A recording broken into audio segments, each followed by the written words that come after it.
Y al llegar al capítulo 20, vemos que aquí estamos tratando con el milenio en relación a Cristo, a Satanás, al hombre, a los santos de la tribulación, a la resurrección, a la tierra y al gran trono blanco. Es necesario que reconozcamos esto. Desafortunadamente, muchos en el pasado, incluyendo al Dr. B. B. Warfield, uno de los grandes pensadores de la Iglesia que haya existido, él pensaba que el capítulo 20 de Apocalipsis no valía la pena considerarse porque el milenio solo se menciona allí. Y un período de 1000 años, en el sentido que acabamos de mencionar, él no pensaba que fuera muy importante y prácticamente lo dejaba de lado completamente. Desafortunadamente, es cierto que el milenio se menciona solamente en este capítulo. Ahora alguien quizá nos diga, pero es mencionado como 1000 años. No creemos que sea necesario entrar en la semántica del asunto. Milenio viene de una palabra latina que significa 1000. Así es que no discutamos en cuanto a la semántica del asunto. Milenio significa 1000 años de cualquier forma en que uno lo tome, ya que el resultado siempre es el mismo, 1000 años. A una persona que cree en el milenio se le podría llamar Kylios. Y Kylioismo es la manera en que la iglesia primitiva se refería a esto, porque Kylioismo en el griego significa también 1000. Esperamos pues que todos nos demos cuenta que estamos hablando de la misma cosa. Ahora, como resultado de todo esto, han surgido 3 escuelas muy definidas en el área de la interpretación de este capítulo 20 de Apocalipsis. Ya hemos hablado de esto con anterioridad y regresamos a lo mismo. La primera escuela es el postmilenarismo, que asumía que Cristo vendría a la conclusión de ese período de 1000 años. Es decir, que el hombre traería el reino por medio de la predicación del Evangelio. Este es un punto de vista optimista que prevaleció a principios del siglo XX. En ese entonces parecía como que llegaría a tener lugar una conversión a Cristo de carácter mundial, y que todo el mundo sería convertido. Pero ese punto de vista ya ha llegado a ser algo anticuado, pasado de moda. No pudo superar la primera mitad del siglo XX, que produjo 2 guerras mundiales, una depresión mundial, el surgimiento del comunismo y la bomba atómica con la cual la destrucción mundial es algo inminente. Por tanto, el postmilenarismo está más muerto que un dinosaurio. Aún hay algunas personas que tienen esta tendencia. De vez en cuando se recibe cartas de personas que, cuando comenzamos este estudio, nos dijeron que ellos aún eran postmilenaristas. No sabemos cómo uno puede ser eso, pero ellos dicen que lo son. Y los vamos a dejar que lo sean si eso es lo que les gusta. Ahora, otro punto de vista es el amilenarismo. Y cuando se dice a en el griego, significa sencillamente que uno no cree en el milenio. Y eso ha llegado a ser algo popular solamente en los últimos años, y ha reemplazado en su mayor parte al postmilenarismo. No mantiene un optimismo falso, y en su mayor parte ha enfatizado la venida de Cristo. Su debilidad principal es que espiritualiza los 1000 años, como hace con todo el libro de Apocalipsis. Coloca el milenio en la era presente. En realidad, la interpretación del Dr. Warfield de que el milenio se está desarrollando en el cielo mientras la tribulación tiene lugar aquí en la tierra es algo raro porque creemos que en el cielo se mantendrá un milenio, no solo por 1000 años, sino de eternidad a eternidad. Nunca pues podemos aceptar eso. Pero ese es un punto de vista, y ubica el milenio en la era presente. Y allí es donde se encuentran la mayoría de los amilenaristas, y todos los sucesos mencionados en Apocalipsis son ubicados en la historia, así como son colocados los pedazos en una colcha hecha con retazos de distintos colores y tamaños. Y creemos que el resultado es el mismo.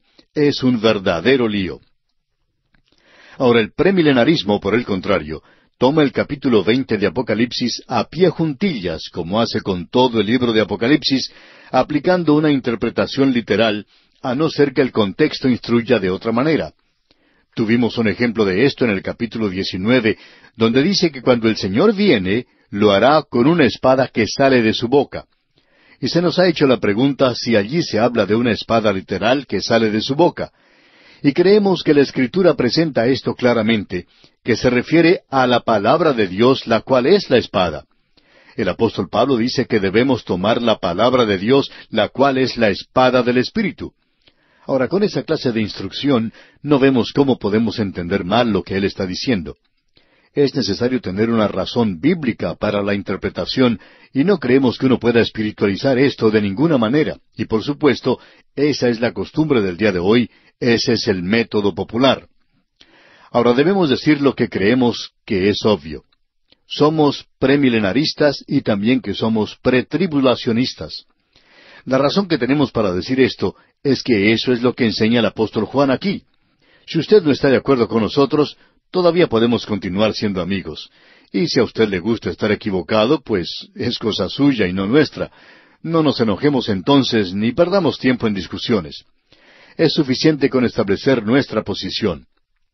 Bien, permítanos compartir algo que escribió el autor de estos estudios bíblicos, el Dr. J. Vernon McGee, hace tiempo, y que opinamos es muy importante. En primer lugar, decía que no puede haber un milenio hasta cuando Satanás se ha quitado de la escena terrenal, y creemos que eso es obvio. Uno no puede tener un estado ideal si Satanás anda suelto. En segundo lugar, la maldición del pecado debe ser quitada de la tierra física antes de que pueda establecerse el milenio. El desierto florecerá como una rosa. A nadie le gusta vivir en el desierto en el presente porque no está floreciendo como una rosa.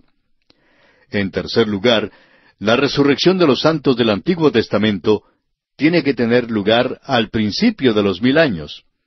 Daniel presentó esto de una manera muy clara ya en el capítulo 12 de su libro. Tiene lugar después de la tribulación. Amigo oyente, ellos no son resucitados antes de la gran tribulación. Ellos tendrían que estar por allí esperando el milenio. Así es que no hay necesidad para que ellos hagan eso, y el Señor no los va a resucitar hasta que concluya el período de la gran tribulación. Allá en ese capítulo 12 de Daniel, versículos 1 y 2 leemos, «En aquel tiempo se levantará Miguel, el gran príncipe que está de parte de los hijos de tu pueblo, y será tiempo de angustia, cual nunca fue desde que hubo gente hasta entonces. Pero en aquel tiempo será libertado tu pueblo, todos los que se hallen escritos en el libro. Y muchos de los que duermen en el polvo de la tierra serán despertados, unos para vida eterna, y otros para vergüenza y confusión perpetua». Ahora aquí estamos hablando de Israel. Así es que tenemos aquí el período de la gran tribulación y la resurrección de los santos del Antiguo Testamento. También tenemos la resurrección de los santos de la tribulación. Ya veremos esto más adelante. En realidad, solo es Cristo quien puede hacer resucitar a los muertos, así es que Él debe venir para este propósito. En cuarto lugar, los santos de la tribulación están incluidos en la resurrección de los santos del Antiguo Testamento. Ya llegaremos a ver esto también. Y ellos reinan con Cristo durante el milenio. Finalmente, el milenio es la prueba final del hombre bajo condiciones ideales. Y esta es la respuesta a aquellos que dicen que no hay nada malo en el hombre, que las circunstancias y las condiciones no puedan cambiar. El hombre es un pecador incurable, incorregible, y aún así, al fin del milenio, se encuentra aún en rebelión contra Dios. Y la rebelión en el corazón humano, en la naturaleza depravada del hombre, es imposible de llegar a comprender de parte de cualquier hombre hoy. Usted y yo no nos damos cuenta de lo terribles que somos como pecadores, amigo oyente. Si usted y yo nos pudiéramos ver a nosotros mismos como Dios nos ve, no podríamos soportarnos a nosotros mismos. Creemos que somos bastante buenos, ¿verdad? Y que somos gente bastante buena, por cierto. El milenio es la prueba final de la humanidad antes del comienzo del estado divino. El milenio es la respuesta de Dios a la oración, «Venga tu reino». Cuando usted se refiere al así llamado Padre Nuestro, lo cual es una oración que el Señor nunca hizo por sí mismo, porque dice allí, «Perdónanos nuestras deudas». Él nunca tuvo necesidad de hacer esa clase de oración, de eso estamos seguros. Pero cuando esta oración dice, «Venga tu reino», «Hágase tu voluntad como en el cielo, así también en la tierra», este reino del cual se está hablando es aquel que se establecerá en la tierra y es llamado el milenio. Ese es el reino que le fue prometido a David.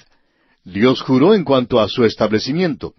Y hay muchas escrituras que hacen referencia a esto, pero no las vamos a mencionar ahora. Este es pues el reino que fue profetizado en los Salmos y en los libros de los profetas. Todos los profetas hablaron de este reino, y ninguno de ellos dejó de hacerlo, tanto los profetas mayores como los menores.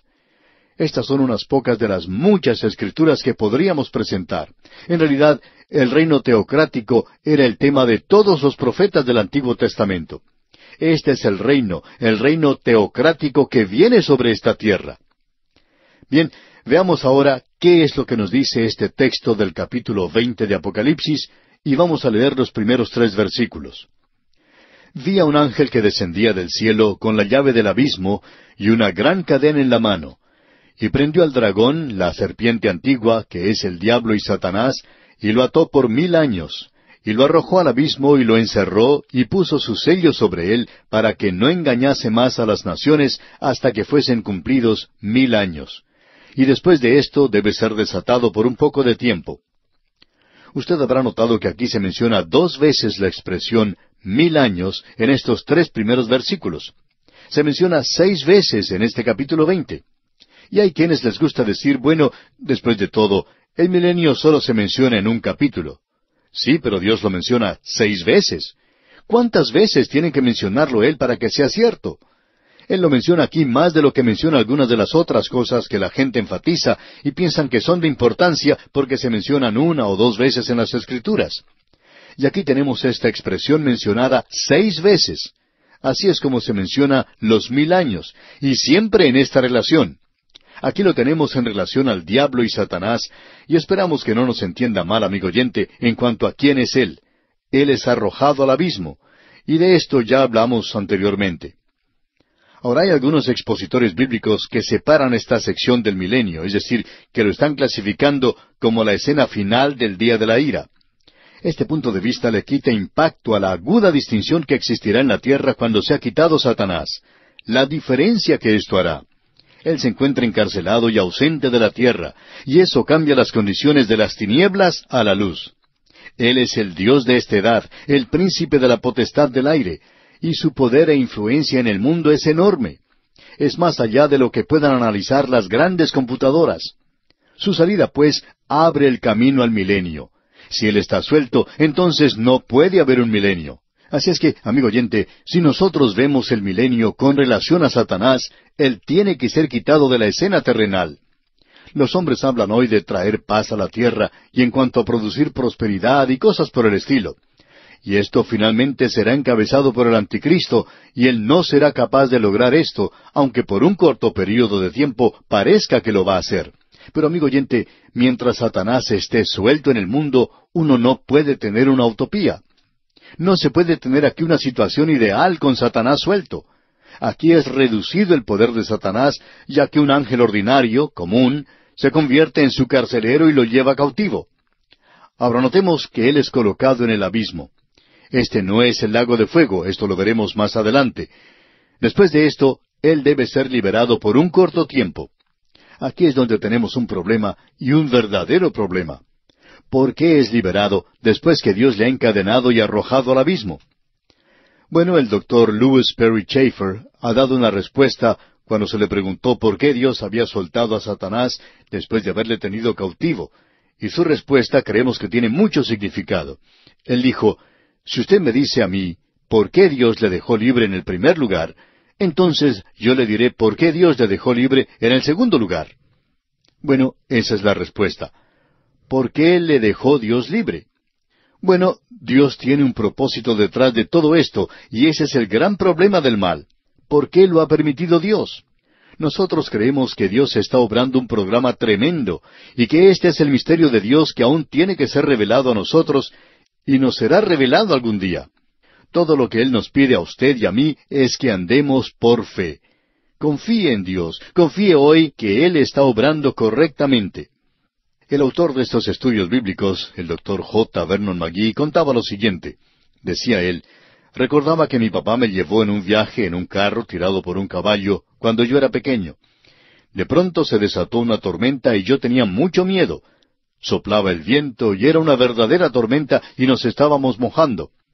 Y decía el doctor McGee, nunca me olvidaré de que mi papá puso su brazo alrededor mío y me dijo, hijo, puedes confiar en mí.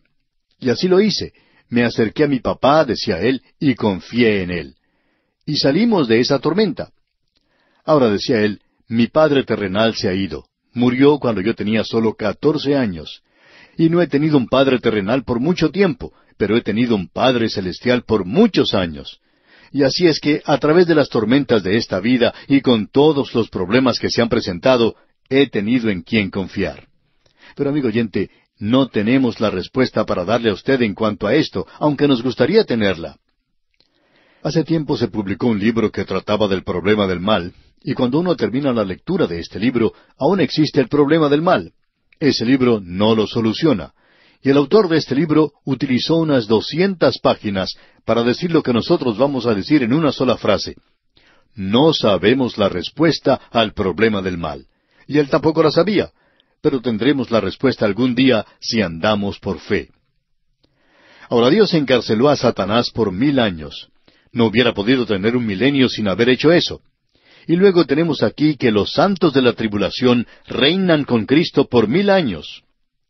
El versículo 4 de este capítulo 20 de Apocalipsis nos dice, «Y vi tronos, y se sentaron sobre ellos los que recibieron facultad de juzgar, y vi las almas de los decapitados por causa del testimonio de Jesús y por la palabra de Dios, los que no habían adorado a la bestia ni a su imagen, y que no recibieron la marca en sus frentes ni en sus manos, y vivieron y reinaron con Cristo 1000 años». Estos santos de la tribulación fueron resucitados. Los santos de la tribulación hacen un cambio muy interesante, 3 años y medio por 1000 años. Y nosotros diríamos que están haciendo algo muy bueno, porque esos 3 años y medio fueron algo realmente terrible. Ahora, el versículo 5 de este capítulo 20 de Apocalipsis nos dice, «Pero los otros muertos no volvieron a vivir hasta que se cumplieron 1000 años. Esta es la primera resurrección». Note usted, esta es la primera resurrección. En caso de que usted piense que esta no es la resurrección de los salvados, él le informa que la primera resurrección incluye a la iglesia. Deberíamos decir que, en primer lugar, Cristo fue resucitado. Luego, la iglesia es resucitada. Luego, los santos del Antiguo Testamento y entonces los santos de la tribulación. Todo esto constituye la primera resurrección. Y esa es la resurrección de los salvos. Y la resurrección de los perdidos es una resurrección completamente separada. Ya veremos esto cuando nos toque estudiarlo. Nuevamente queremos decir que es una idea un tanto ingenua el pensar que de una forma u otra el mundo va a llegar a su fin, que Cristo vendrá y es algo sencillo. Los muertos son resucitados y Él coloca a los buenos de un lado y los malos del otro, y entonces entrarán a la eternidad y eso es todo. Amigo oyente, Dios tiene un programa. Él sigue un programa ya establecido. Él lo ha hecho ya en el pasado y actúa de manera inteligente.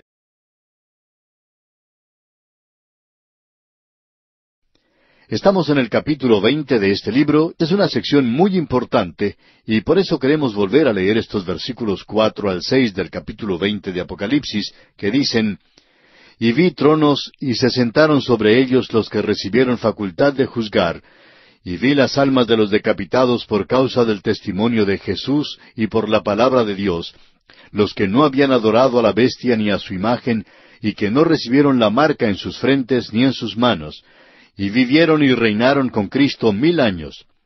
Pero los otros muertos no volvieron a vivir hasta que se cumplieron 1000 años. Esta es la primera resurrección. Bienaventurado y santo el que tiene parte en la primera resurrección. La segunda muerte no tiene potestad sobre éstos, sino que serán sacerdotes de Dios y de Cristo, y reinarán con Él 1000 años. Esta expresión de 1000 años es repetida muchas veces. Y aquí en los primeros 9 versículos de este capítulo 20 de Apocalipsis, esta expresión de 1000 años se repite 6 veces. Por tanto, debemos decir que la iglesia primitiva creía en lo que era conocido entonces como quilias. Y esa era la predicación de la iglesia primitiva. Aquellos que rechazaban esto eran considerados como en un estado de herejía, porque la iglesia primitiva creía en 1000 años literalmente. Y quiloísmo significa eso. Más adelante se dijo que los 1000 años serían establecidos por la iglesia, que la iglesia produciría un mundo perfecto y que Jesús podría venir y encontrar todo funcionando de una manera bien ordenada. Pero eso no es lo que se nos presenta en esta sección. Él viene en juicio, y si todo estuviera en orden, entonces no habría ninguna necesidad de dominar la rebelión y juzgar y hacer guerra. Ahora alguien quizá nos pregunte, ¿no nos van a decir ustedes que hubo una época cuando los hombres en realidad pensaban y creían que la iglesia iba a formar un reino aquí en la tierra? Amigo oyente, no ha pasado mucho tiempo desde que se expresó algo como eso. En el año 1883, un comentarista llamado Justino A. Smith hizo la siguiente declaración. Pero por el otro lado dijo, ¿qué fuerza más tremenda es la cristiandad del día de hoy cuando se ha dicho todo? Se puede concebir que este auspicioso poder, que tan rápidamente se está apoderando de toda la tierra, puede ir a parar en esa imbecilidad que parecen predecir algunos milenaristas. Hasta aquí la cita. Amigo oyente, en el año 1883 se dijo esto, y la mayoría de nosotros que somos premilenaristas hoy, hubiéramos sido llamados un grupo de pesimistas. Nosotros estamos diciendo que el mundo va a empeorar, que habrá una apostasía en la iglesia. Bueno, ellos no creían eso. Escuche lo que este hombre sigue diciendo. Se ha dicho que dentro de 25 años, si el progreso presente continúa, la India llegará a ser tan cristiana como lo es Gran Bretaña hoy. Pero observemos lo que es Gran Bretaña en el presente. Se encuentra en la misma situación que la India. Y continúa este comentarista diciendo, se dice que habrá 30 millones de creyentes en la China. Japón será tan cristianizado como lo es América en el presente. Estos antiguos sistemas, según nos dicen, están saturados por la influencia cristiana. Parecería que pronto puede llegar un día cuando esos sistemas, golpeados de manera tan poderosa, caerán en un colapso tremendo. Mientras tanto, toda arma que se ha formado contra la cristiandad se rompe en la mano que la sostiene. La mano del Señor ya se ha levantado en victoria. Hasta aquí la cita. Amigo oyente, la gente hablaba muy arriesgadamente en aquellos días. Ya no se habla así hoy. En el libro El problema del mal se hace la siguiente declaración. La civilización de Europa, o para llamarla por su verdadero nombre, que es derivado de su origen, la civilización cristiana, está llevando a cabo visiblemente la conquista del mundo. Su triunfo solo es cuestión de tiempo. Bueno, amigo oyente, hay bastantes que lo están dudando.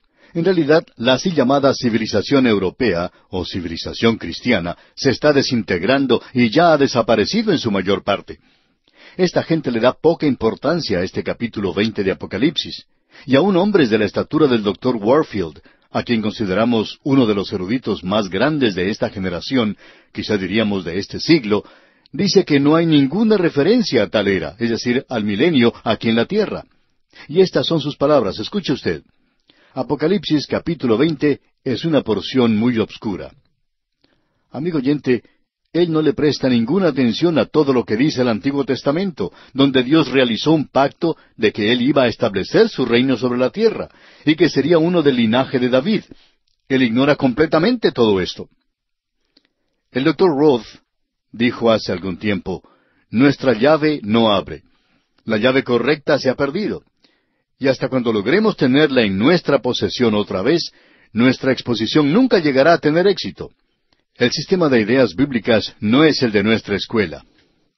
Otro teólogo del pasado, el Dr. R. L. Dabney, en cierta ocasión estaba hablando con un estudiante que había logrado conseguir un libro premilenario y demostraba tanto entusiasmo en cuanto a esto que fue a hablar con el Dr. Dabney.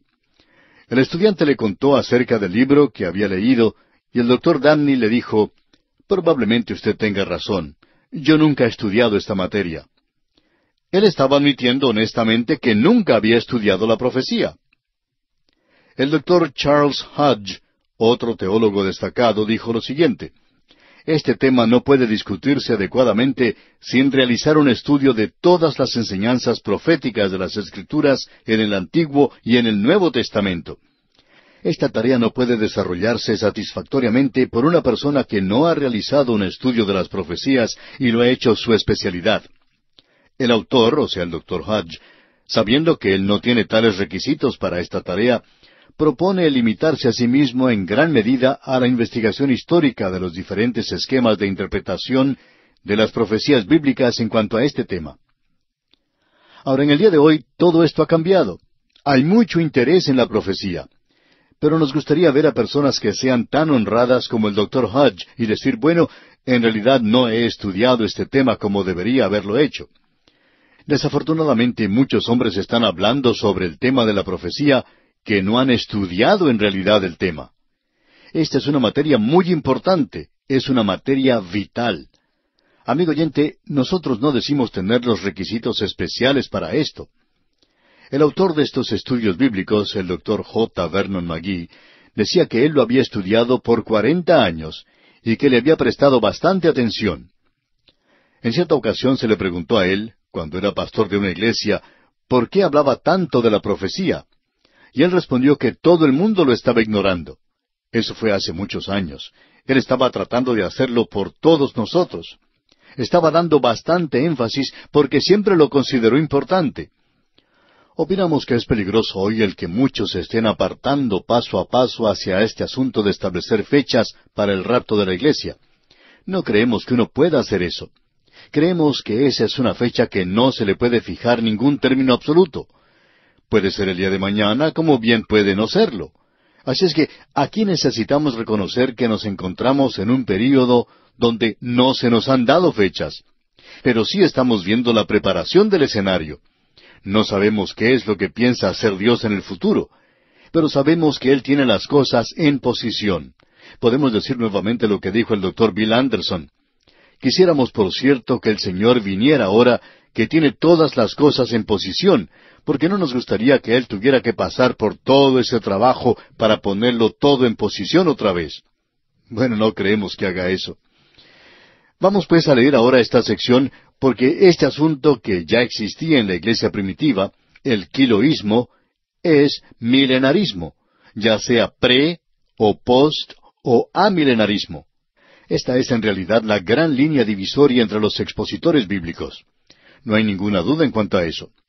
Pero esto no quiere decir que debamos comportarnos mal los unos con los otros, insultarnos o hacer cosas por el estilo. Si usted no está de acuerdo con nosotros y acepta una de estas otras posiciones, está en buena compañía. Hay algunos buenos expositores que mantienen un punto de vista diferente al nuestro. Ahora, si usted quiere estar en lo correcto, pues entonces estamos seguros que querrá estar de acuerdo con nuestro punto de vista. Bien, en la primera parte del versículo 4 del capítulo 20 de Apocalipsis leemos: «Y vi tronos, y se sentaron sobre ellos los que recibieron facultad de juzgar, y vi las almas de los decapitados por causa del testimonio de Jesús». Por un instante observemos esto. Esta profecía es como cualquier otra profecía de las Escrituras. Como dijo el apóstol Pedro en su segunda epístola, capítulo 1, versículo 20. Entendiendo primero esto, que ninguna profecía de la Escritura es de interpretación privada. O sea que uno no puede sacar un versículo de la Escritura y basar una doctrina en él. Es necesario tener la corroboración de otras Escrituras. Y cuando este pasaje ante nosotros es tratado por una declaración digna de hechos literales, llega a ser algo razonable y calza en el programa completo de la profecía que hemos estado siguiendo. El tratar de reducirlo a un denominador común bajo símbolos figurados hace de este pasaje algo absurdo. Y el espiritualizar este pasaje es despojar a toda la Escritura de significado vital, reduciendo a lo absurdo la interpretación de la Escritura. Los tronos son algo literal, los mártires son literales, Jesús es literal, la palabra de Dios es literal, la bestia es literal y la imagen aquí es literal, la marca de la bestia es literal, sus frentes y sus manos son literales, y los 1000 años son literales, todo es literal, y 1000 años significa 1000 años. Si Dios hubiera querido decir que era algo eterno, pues hubiera dicho eso. Si hubiera querido decir que eran 500 años, entonces hubiera dicho eso. ¿No puede acaso decir Dios lo que quiere decir? Por supuesto que lo puede hacer. Y cuando Él dice 1000 años, amigo oyente, entonces quiere decir 1000 años. Ahora, la palabra para resurrección aquí es algo interesante. Es la misma palabra que el apóstol Pablo usa ya en su primera epístola a los Corintios, capítulo 15, para la resurrección de Cristo y de los creyentes, y significa una resurrección corporal. Y dice aquí: «Y vi tronos, y se sentaron sobre ellos». Esta palabra «ellos» nos crea cierto problema, debemos decir eso. ¿Quiénes son ellos? Hemos llegado a la conclusión, y es nuestro juicio nada más, que debe ser el número total de aquellos que han sido parte de la primera resurrección, y eso incluye a la iglesia. Comenzó con Cristo. Bueno, permítanos repetir esto otra vez. La primera resurrección comenzó con la resurrección de Cristo. Luego fue seguida por la resurrección de la iglesia, y eso fue más de 2000 años después. No sabemos cuántos más, pero fue antes de la gran tribulación, como lo hemos visto en Apocalipsis capítulo 4. Ahora, al fin de la gran tribulación está la resurrección de los santos de la tribulación, las almas de los decapitados por causa del testimonio de Jesús y por la palabra de Dios, los que no habían adorado a la bestia ni a su imagen, etc. Y los santos del Antiguo Testamento, como vimos allá en el capítulo 12 de Daniel, versículo 1. Dios está siguiendo un programa. Esta no es una idea ingenua. Este es un programa que Dios está siguiendo y que Él ha presentado en su palabra. Los santos de la tribulación y los santos del Antiguo Testamento evidentemente reinarán en esta tierra con Cristo. Creemos que David será su vicejurado. La iglesia, la cual es la esposa de Cristo, residirá en la Nueva Jerusalén, donde reinará junto con Él desde ese lugar exaltado, y creemos que también sobre mucho de la creación de Dios. Ya vamos a ver esto en el próximo capítulo. Cristo viajará de la Nueva Jerusalén a la antigua Jerusalén en la tierra. En realidad puede haber mucho tráfico al viajar la iglesia de un lado para el otro, entre su hogar celestial y la tierra. Multitudes de Israel y de los gentiles entrarán al reino en sus cuerpos naturales, no habiendo muerto. Y estos son aquellos, junto con los que han nacido durante el milenio, estos son los que son probados durante ese período. De la misma manera en que Cristo, en un cuerpo glorificado, anduvo con sus apóstoles y seguidores, asimismo la iglesia en un cuerpo glorificado se mezclará con las multitudes en sus cuerpos naturales aquí en la tierra. Y la iglesia en cuerpos glorificados podrá viajar en el espacio. Y esa será la primera oportunidad en la cual viajaremos por el espacio, de eso estamos seguros. Pero queremos estar seguros que la gravedad de la tierra no nos hará regresar a ella rápidamente, y eso no va a ocurrir en aquel día. Ahora, en el versículo 6 se nos dice que ellos serán sacerdotes de Dios y de Cristo. Eso se refiere a toda la nación de Israel, y ese es el propósito original de Dios para Israel, porque Él dijo allá en Éxodo capítulo 19, versículo 6, «Y vosotros me seréis un reino de sacerdotes y gente santa». Estas son las palabras que dirás a los hijos de Israel. Ahora, Abraham fue un sacerdote en su familia. Leví fue el sacerdote de la tribu, con la familia de Aarón, sirviendo como el sumo sacerdote. En el reino teocrático sobre esta tierra, toda la nación de Israel llegará a ser sacerdotes. En las Escrituras existe más profecía en cuanto al milenio que a cualquier otro período. El reino fue el tema de los profetas del Antiguo Testamento. No sabemos cómo uno lo podría interpretar de otra manera. Esta es la razón por la cual hemos recibido cientos de cartas diciendo que ellos nunca habían estudiado a los profetas menores anteriormente, que nunca habían escuchado un mensaje de los profetas menores. ¿Por qué tanto silencio hoy? ¿Por qué ese vacío hoy? Bueno, porque alguien se está olvidando del milenio, de que va a ser establecido en esta tierra, porque todos ellos miran hacia el reino que viene sobre la tierra. Y aquí lo tenemos. Leamos ahora los versículos 7 al 9 de este capítulo 20 de Apocalipsis. Cuando los 1000 años se cumplan, Satanás será suelto de su prisión y saldrá a engañar a las naciones que están en los 4 ángulos de la tierra, a Gog y a Magog, a fin de reunirlos para la batalla, el número de los cuales es como la arena del mar. Y subieron sobre la anchura de la tierra, y rodearon el campamento de los santos y la ciudad amada, y de Dios descendió fuego del cielo y los consumió. Lo mismo que sucedió con Sodoma y Gomorra. Todo el libro de Apocalipsis trata con las últimas cosas, especialmente los últimos capítulos. Aquí tenemos la última rebelión de Satanás y del hombre contra Dios. El milenio es un tiempo de prueba del hombre bajo condiciones ideales. Y como lo demuestra este pasaje, tan pronto como es liberado Satanás, una gran multitud que había estado bajo el reino personal de Cristo y bajo circunstancias ideales, sigue a Satanás. ¿De dónde salieron esas multitudes? Esa es una buena pregunta. La respuesta la encontramos en el hecho de que no solo las multitudes entran al milenio, sino que multitudes nacen durante el milenio. Eso lo podemos ver allá en Isaías capítulo 11, versículo 6. también en el capítulo 65 y versículo 20. No tenemos tiempo de buscar esos pasajes ahora, pero este será el momento cuando tenga lugar la mayor explosión demográfica sobre la tierra. Se eliminará la enfermedad y la maldición del pecado es quitada de la tierra física, y ésta producirá suficiente alimento como para alimentar a esta gran población, y sólo el corazón humano queda sin cambiar durante estas circunstancias. Y muchos aún le dan sus espaldas a Dios y seguirán a Satanás. Esto parece increíble, puede decir usted, amigo oyente. Pero, ¿qué sucede hoy? Bueno, Satanás está progresando mucho en la época presente.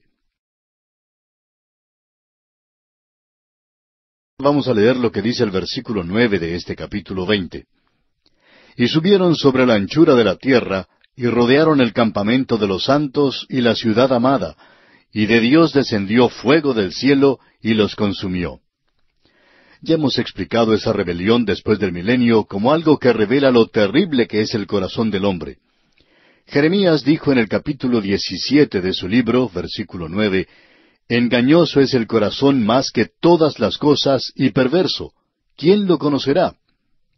Usted y yo, amigo oyente, no sabemos cuán viles somos en realidad, cuán separados estamos y que tenemos una vieja naturaleza. Y usted no puede hacer que esa vieja naturaleza se someta a Dios. Como dice el apóstol Pablo en su epístola a los Romanos, capítulo 8, versículo 7, «Por cuanto los designios de la carne son enemistad contra Dios, porque no se sujetan a la ley de Dios, ni tampoco pueden». Ahora estas personas han tenido oportunidad de vivir en condiciones ideales cuando Cristo reinó.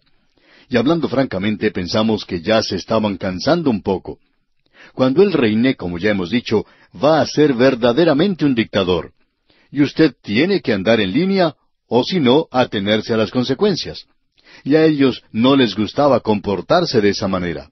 Por tanto, cuando se les ofreció la oportunidad de rebelarse, así lo hicieron.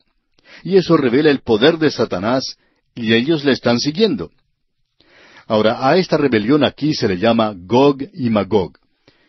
Y hay muchos estudiantes de la Biblia que identifican esto con el Gog y Magog de Ezequiel capítulos 38 y 39. Pero hablando francamente, amigo oyente, creemos que esto se debe a que los nombres son similares. Pero esto no es posible porque las condiciones descritas aquí no son paralelas en cuanto al tiempo, al lugar y a los participantes. Lo único que es lo mismo es el nombre. La invasión del norte por Gog y Magog de Ezequiel, capítulos 38 y 39, rompe esa paz falsa del anticristo y provoca que él se muestre como es verdaderamente en medio de esa gran tribulación. Ahora, la rebelión de las fuerzas impías del norte habrá hecho tal impresión en la humanidad que después de 1000 años, la última rebelión lleva el mismo título. Es decir, que esto comenzó Armagedón. En realidad no fue una batalla nada más, sino que fue una guerra. Pasamos por una situación similar en el siglo XX. La Primera Guerra Mundial fue tan devastadora que cuando se desató la guerra en Europa, y nuevamente incluía a muchas de las mismas naciones y aún otras, fue llamada también Guerra Mundial. Tenía el mismo nombre. La única diferencia es que llevaba el número 2, la Segunda Guerra Mundial. Y ahora se escucha a la gente que está diciendo que habrá una Tercera Guerra Mundial. La Escritura dice que se avecina sobre esta tierra. Ahora, la guerra mencionada en Ezequiel, capítulos 38 y 39, es Gog y Magog número 1. Y la referencia que tenemos aquí en el versículo 8 es a Gog y Magog número 2. Solo los nombres son los mismos. Es una guerra diferente. Esta es la última rebelión de Satanás. Y estamos seguros que porque llevan el mismo nombre no quiere decir que son la misma cosa. En algunas familias hay muchas personas que llevan el mismo nombre. El abuelo puede llamarse Juan. El hijo también lleva ese nombre y el nieto también puede llamarse Juan. Pero eso no quiere decir que todos sean la misma persona. Así es que usted, amigo oyente, puede comprender que de alguna manera estas personas tienen que ser distinguidas de los demás. Y lo mismo ocurre con este juicio de Gog y Magog.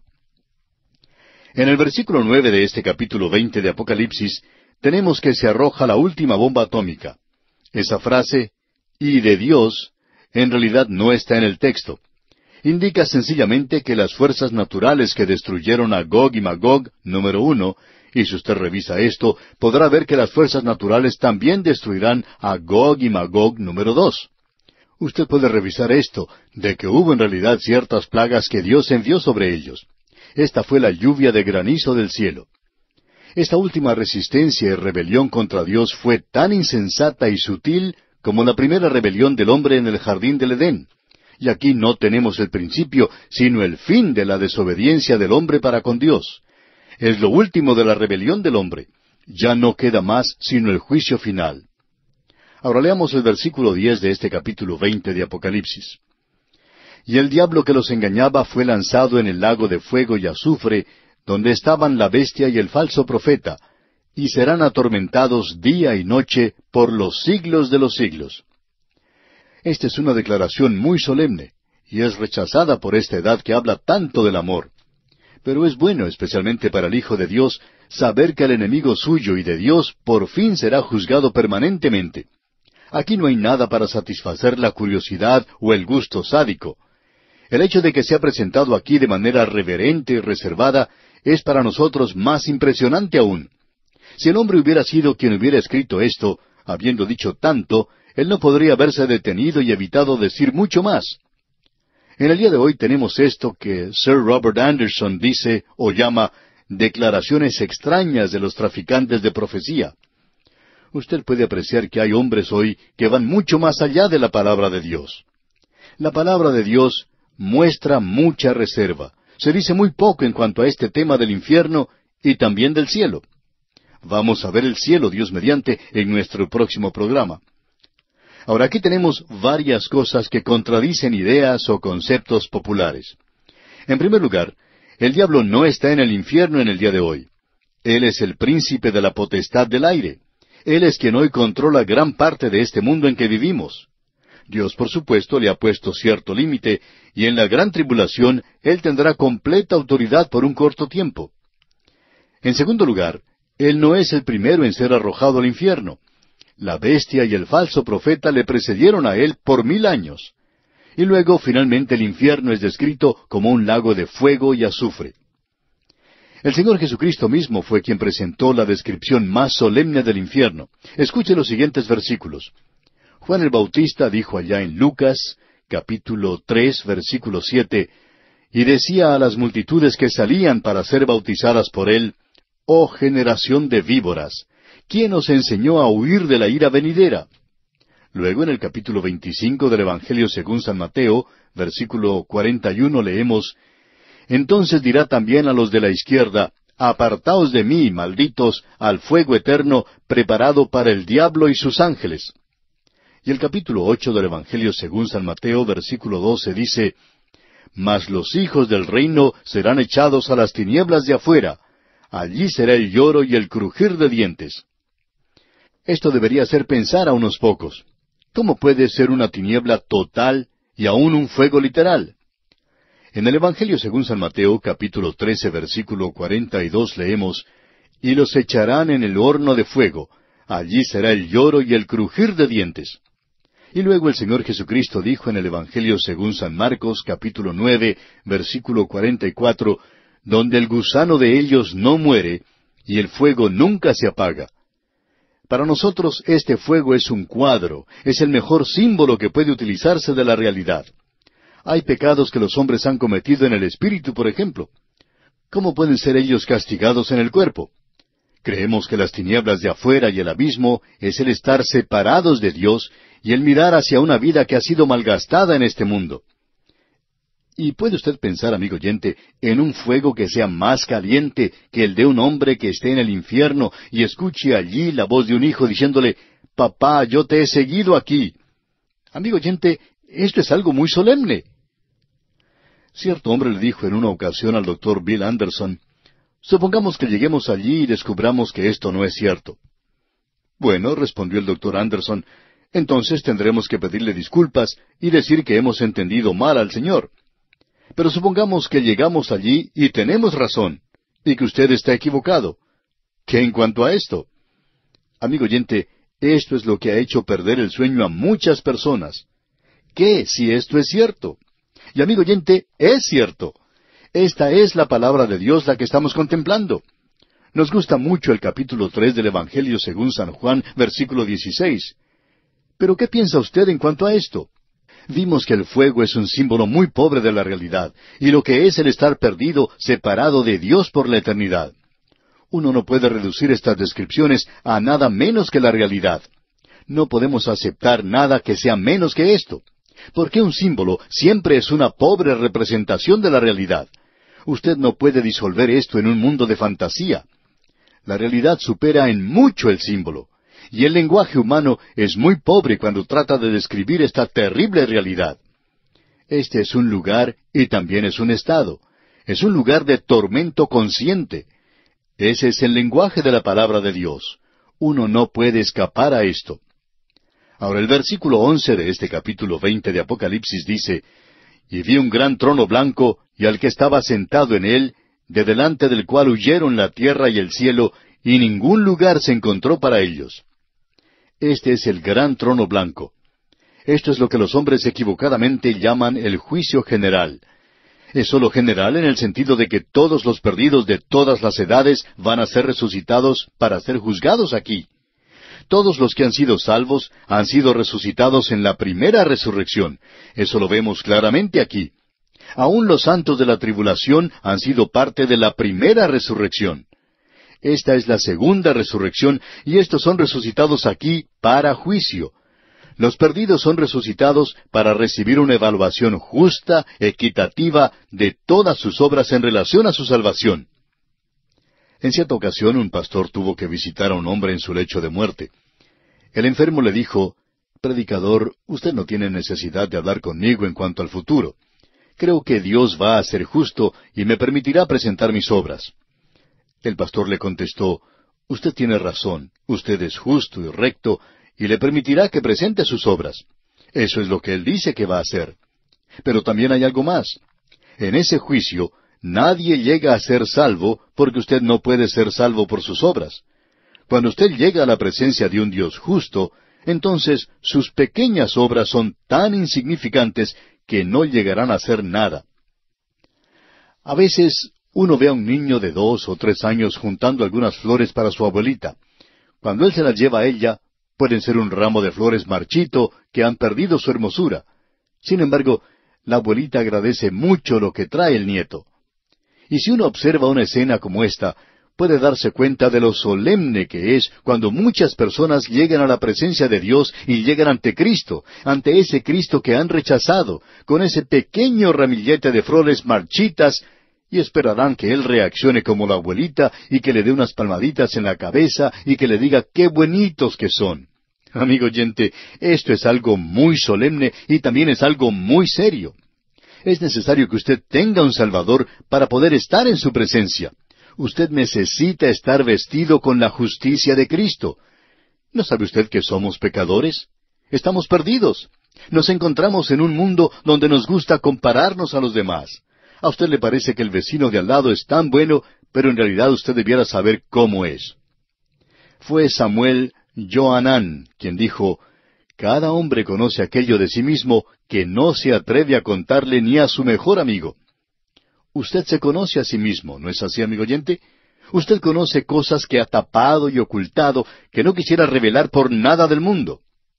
Pues bien, amigo oyente, el Señor Jesucristo presentará esto abiertamente en ese punto cuando usted se le acerque a Él con su pequeño ramillete, y Él le va a decir unas cuantas cosas acerca de usted mismo.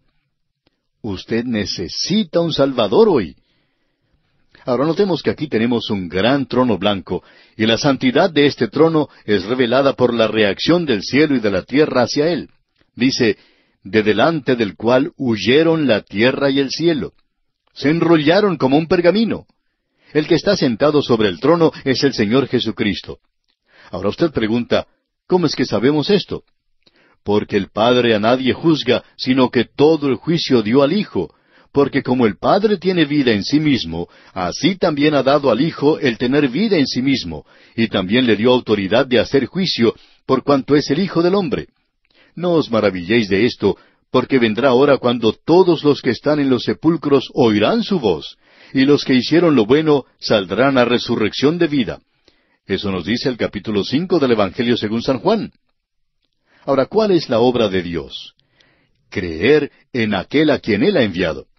Estos son los que hicieron lo bueno. ellos han aceptado a Cristo.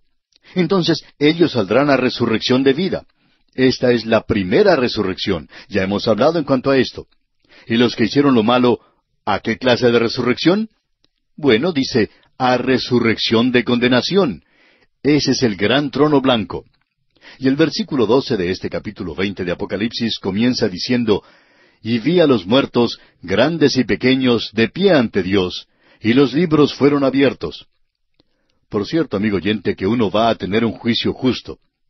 Y continuamos la lectura. «Y los libros fueron abiertos, y otro libro fue abierto, el cual es el libro de la vida. Y fueron juzgados los muertos por las cosas que estaban escritas en los libros, según sus obras.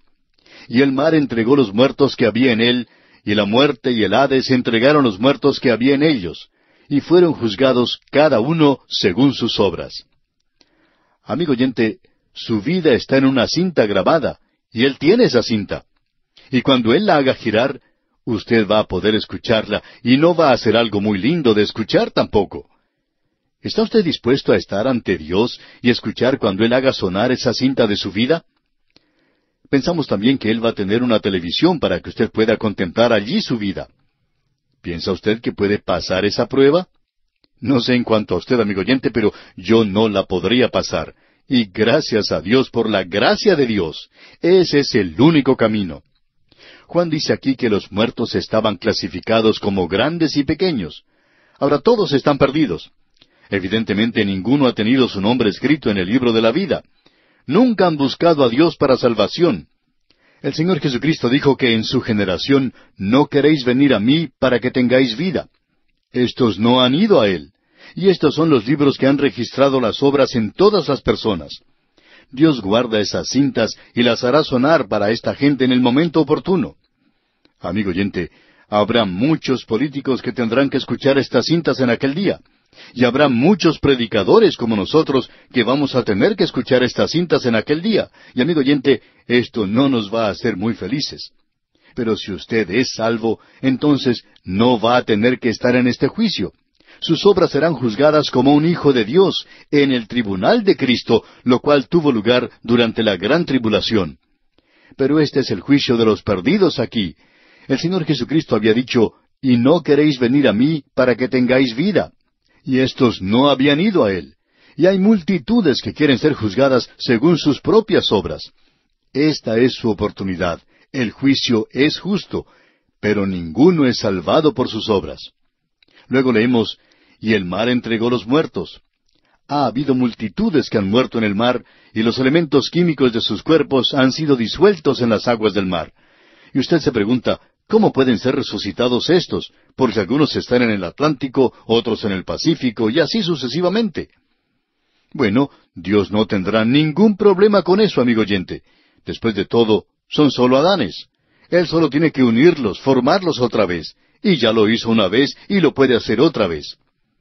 Y aquí leemos, «Y la muerte y el Hades, el lugar donde van los espíritus de los perdidos, entregaron los muertos que había en ellos, y fueron juzgados cada uno según sus obras». Este es un juicio terrible.